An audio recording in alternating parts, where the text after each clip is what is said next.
오늘 각종 사건, 사고 소식을 정리해보는 포인트 뉴스입니다. 첫 번째 소식입니다. 잇단 북한 쓰레기 풍선 살포에 시민들이 불안해하고 있는데요.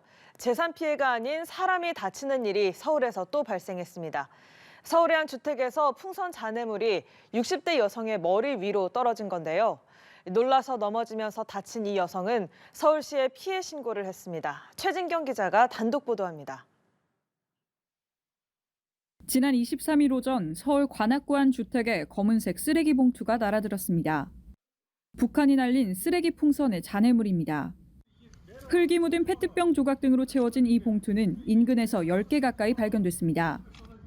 그중 하나는 당시 집안 마당을 쓸고 있던 60대 여성 A씨의 머리에 맞고 바닥으로 떨어졌습니다. 이곳으로 날아든 봉투에 머리를 부딪힌 A씨는 놀라 넘어지면서 무릎에 타박상까지 입었습니다. 느닷없이 그냥 머리에 너무 놀라갖고 넘어진 것 같아요. 무릎이 이렇게 아프고 상처나고. A씨는 병원에서 목과 허리, 골반, 무릎 염좌 등 전치 2주의 진단을 받았습니다. 경찰과 서울시에는 피해 사실을 신고하고 진단서를 제출했습니다. 서울시 관계자는 제출한 진단서 등을 토대로 예비비를 이용해 병원 치료비 등을 지원할 예정이라고 밝혔습니다. 현행법상 북한 쓰레기 풍선 살포로 발생한 피해를 정부에서 지원할 근거가 없어 지자체들은 예비비를 활용해 우선 보상을 하고 있습니다. 한편 서울에서 북한 쓰레기 풍선으로 인한 부상 신고는 이번이 두 번째입니다. 지난 7월 강서구에서는 자전거를 타고 가던 한 시민이 쓰레기 풍선에 맞아 오른팔에 타박상을 입었습니다.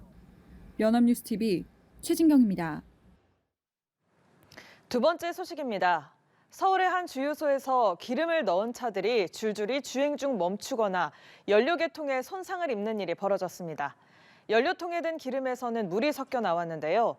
노후된 주유소 연료 탱크가 빗물 등에 침수된 것으로 추정됩니다.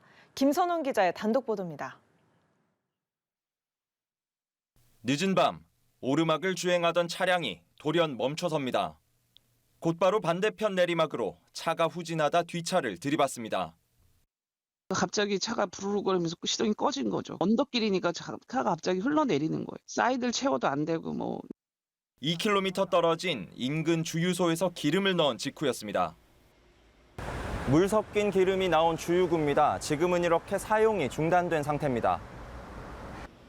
주유소 자체 조사 결과 지하 연료 탱크에 지난 23일 오후 7시부터 약 3시간가량 물이 새어 들어간 것으로 나타났습니다. 해당 시간에 주유를 한 차량과 오토바이는 총 26대로 확인됐는데 이 중 일부는 주행 중 시동이 꺼졌고 연료 계통에 손상을 입었습니다. 정비소에서 기름을 추출해 보니까 물하고 휘발유가 섞여 있다. 연료통 전체를 좀 바꿔야 될 것 같다. 한국석유관리원은 사고 이튿날 경찰, 보험사와 함께 해당 주유소를 찾아 연료 탱크에 담긴 휘발유 샘플을 채취하는 등 현장 조사를 실시했습니다. 조사 결과 사고 원인은 연료 탱크가 노후화하면서 균열이 생겨 물이 스며든 것으로 추정됐습니다. 다만 스며든 물이 최근 내린 빗물인지는 확인되지 않았습니다. 경찰도 주유소 현장 소장을 불러 경위를 조사했습니다. 주유소 측은 사고 후 노후화된 연료 탱크를 수리했고 나머지 탱크도 전수 점검할 예정이라고 밝혔습니다. 연합뉴스TV 김선홍입니다. 다음 소식입니다. 어제 저녁 대전에서 승합 차량이 시내버스와 충돌하는 사고가 발생했습니다.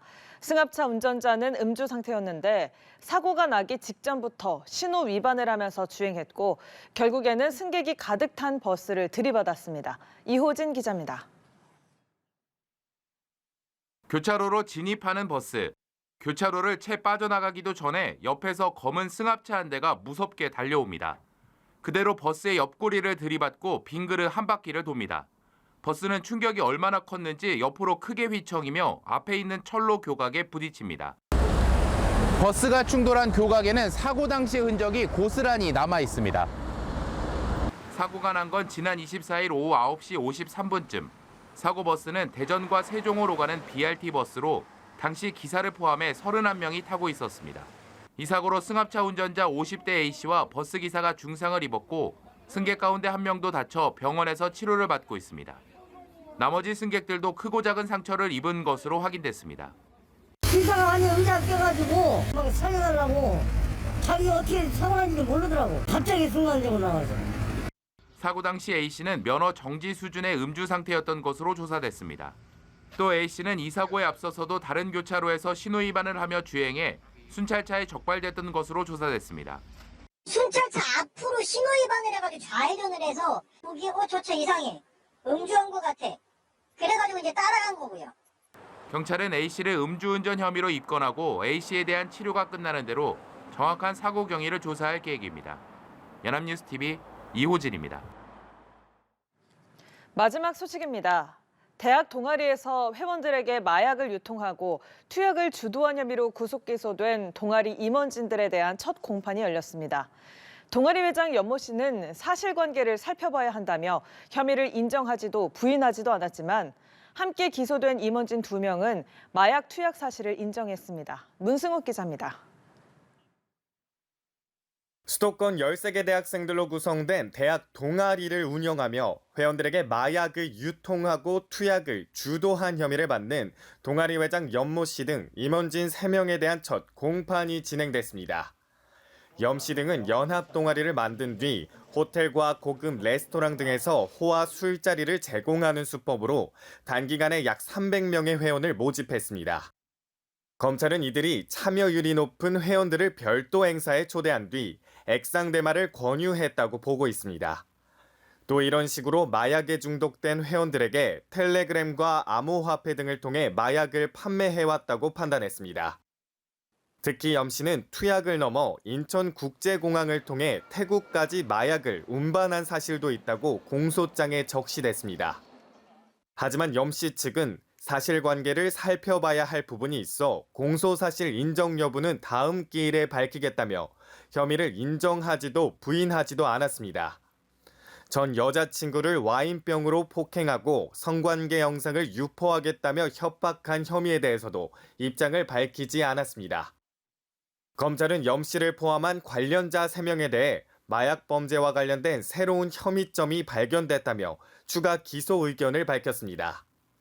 한편 단순 마약 투약 혐의로 기소된 동아리 임원진 이모 씨와 홍모 씨 등 2명은 반성문을 제출하며 공소 사실을 인정했습니다. 검찰은 이날 오전 공판에서 염 씨의 권유로 마약을 투약한 20대 여성에 대해 징역 1년을 구형했습니다. 연합뉴스TV 문승욱입니다.